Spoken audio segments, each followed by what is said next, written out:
Skip it up and that up. Team Deathmatch. What's going on, ladies and gentlemen? This is Rich of Review Tech USA, and this man has very talented genitals. Sit down and relax. I'll have my penis cook you a burger. Okay guys, you asked for it and I did it for you. I'm going to give you my first impressions of the PlayStation Vita. I was at work today visiting Best Buy for my job. I had a lot of downtime, and my friend, who's actually a rep for Sony, had a Vita, and I had a lot of time to play with it today and give you my impressions of it. So let's get into it and see what I liked and did not like about the PlayStation Vita. Now, unfortunately, obviously I couldn't bring a camera into the store for legal reasons, and I didn't want to get fired. And I can't use footage from IGN, stock footage. I can't use footage from Sony. I tried to when talking about the Vita before. They all claim copyright instantly, even though I'm more than my legal right to use their footage. But it's not worth the hassle. It's not me being lazy. I apologize to you. I just can't use any footage of the Vita, guys. My hands are tied. Anyway, enough of me blabbering. I have a ton of notes here. Yes, I actually wrote down notes about the pros and cons of the Vita. So let's get into it and tell you what I thought of this new portable console. We'll start with the pros. The first thing is that the screen is gorgeous. It looks sharp, it's bright, the OLED screen looks amazing. It looks like it's high definition, even though the resolution isn't high definition on the Vita. Fantastic screen, one of the best screens I've seen on a portable device to date. There's a lot of negative rumors going around about the screen on the Vita, saying it's not as good as Sony claims. Either those people have cataracts or they're hating on the screen. The screen on the Vita is gorgeous, so don't listen to any of the naysayers out there about the Vita's screen. Speaking of the screen, beyond it being very nice to look at, it's also very responsive. The capacitive touchscreen, you want to tap an icon on there, you go to where you need to go. There's no hesitation, there's no lag, which I've even seen with some high-end Android phones. But this works. You touch something, the first time you touch it, you're going where you want to go on the Vita. I was very impressed with the capacitive touchscreen. Once again, one of the best capacitive touchscreens I've seen to date. It works extremely well, and I thought I've seen some of the best capacitive touchscreens out there. This still blew them away. Another thing I was very impressed with. Another thing I really liked about the Vita is the graphical user interface, or the GUI. They have these kind of bubbles on the screen that bring you to the PlayStation Network, bring you to the game that you have in your console, so on and so forth. They have social networking. The nice thing is that you hit one of these bubbles and you'll go to, for example, the PlayStation Network. Say you get the game you want to get, you download the demo. When you're done with the PlayStation Network, it almost looks like you're about to turn a page in a novel. You flick that down and it brings you right back home, and it's really fast, once again, really responsive. You see that Sony really thought out the operating system for the Vita, and it works really well. It was very easy to navigate, it took seconds to get used to it, so that was also very impressive. It felt very fresh and very new, and it didn't feel like they tried too hard or tried too little to make an operating system that would be fun and functional. So the user interface on the Vita is another huge win. Another thing that surprised me, it sounds like I'm just giving this thing all praise. I also have a decent list of cons too, don't worry. Is that the Vita is really light and really comfortable to hold. I was expecting this thing, from pictures and from what people told me, to be a heavy beast. I mean, yeah, it's bigger than the PSP, but when you pick this up, say you go demo it at Best Buy and there's a rep there, it is ridiculously light. You're going to be shocked when you put this in your hands how light it is.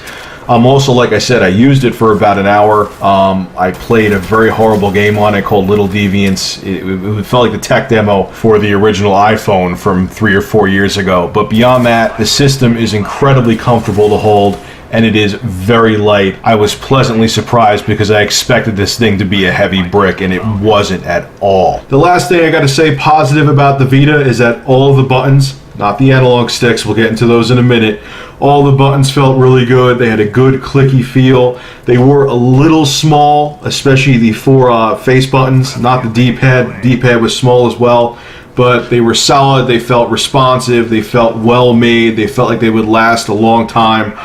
Definitely good build quality. and they felt very comfortable. Now let's get into the negative things about the Vita, and most of it has to do with the first thing I'm going to talk about is the thumbsticks.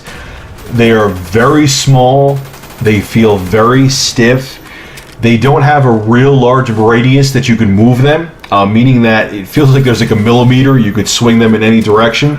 So I don't know how precise they're going to be. Now once again, they had the game Little Deviants, which is an awful game. I did not enjoy it at all, which really just used the motion controls. But I play with the analog sticks a lot, and just to get the feel of them, they just felt very awkward. And on top of it too, because they're so small, I have big hands, I'm a big guy, you've seen my bare hands before. I just felt out of place trying to maneuver them. And I'm thinking to myself, like, they're going to come out with Call of Duty for the Vita. And because of the fact there isn't that much of a radius, you could move the sticks. Say, for example, you want to snipe in Call of Duty Vita, and you need that pinpoint accuracy. I don't know if you could do that with these analog sticks. Now, once again, I didn't have a game to fully utilize them, but I still felt like they were very uncomfortable, and that's going to hinder gameplay with them too. Also, there's two other things. One, there isn't the L3 and R3 buttons, meaning you can't click in the analog sticks. Sony keeps boasting the remote play, where you could play like Killzone on the PS3 and you could play it through the Vita. People were playing Battlefield 3 through the Vita. But you need to melee, and you need to have the buttons that are incorporated in the analog sticks in the PlayStation 3, and the Vita analog sticks don't click in. So you're missing out on two buttons. So I don't know how that's going to work out if you don't have that feature. The last thing too is that the analog sticks on the Vita are convex. They're not concave. Like, you know, on the PlayStation 3 controller, they're convex on there as well. They're concave on the 360 controller. That would be fine too, but the texture that's on top of the Vita analog sticks, it's not as rough as it is on the PlayStation 3. And it sounds dumb, but I can tell you right now that if you're sitting there playing the game for a while and your thumbs start to get a little bit sweaty, they're going to slip off of those sticks. Honestly, I have to say this, and I know people are going to think I'm nuts because it wasn't that popular. I really think that the Vita would have been better off with the PSP analog pad. I just have to let it be said, if they fortified it and made it more durable and you know, made it, just did a little more R&D on it and made it better, I think that would have been a better option. I have a feeling that these analog sticks are going to come back to haunt them. I'm just saying, I could be totally wrong because this is just a first impressions video, but that's how I feel at the moment. The other thing I did not like is that the back touchpad of the Vita, that's what Sony's been really boasting and they've been showing in IGN and GameSpot, that touchpad has no texture to it. It looks like it should. They have that pattern on the back of the system, but it's flat, it's glossy. You can't tell where the touchpad is. It just doesn't feel like it's going to be as comfortable to use, and it feels like it's going to be a little bit awkward. And that could have been totally alleviated with a simple, light texture to that back touchpad. I'm very shocked they didn't even think of that. I'm sure you'll get used to it. I'm sure you'll get used to where the touchpad is on the back of the Vita, but why no texture? That was just a ridiculous, dumb design move to not have that be textured. The last thing I did not like on the Vita, Blunty 3000 did an awesome overview of this feature. I'll have the video linked below if I do remember.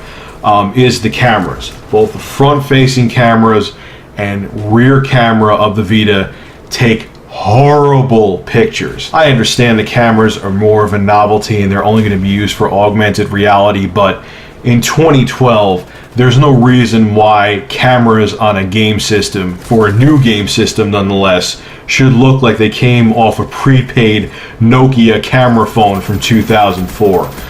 The colors on the pictures were very washed. It looked cheap. It was such a, you know, if you're going to include the feature, make it good. There's no reason why. I mean, look at all the cell phones. Even my cell phone, which is an entry-level Android phone, takes decent pictures. It was funny, the gentleman that had the Vita today, someone I actually know from my previous job, I'm friends with him, he had his high-end Android phone. I had my low-end Android phone. We were taking pictures and comparing it to the Vita's pictures, like right side by side. You couldn't even compare the quality of the Vita's pictures to my entry-level LG Android phone. They were just so poor, so blurry, and so washed out. Very unimpressed with the quality of the pictures that came from the Vita. There's no reason for it. I understand it's not a main feature, but at least make it decent or don't put the feature in at all. That's how I feel. Anyway, guys, that's my first impressions on the PlayStation Vita. Leave your thoughts and comments below, and as always, thank you for supporting my channel. Have a good one.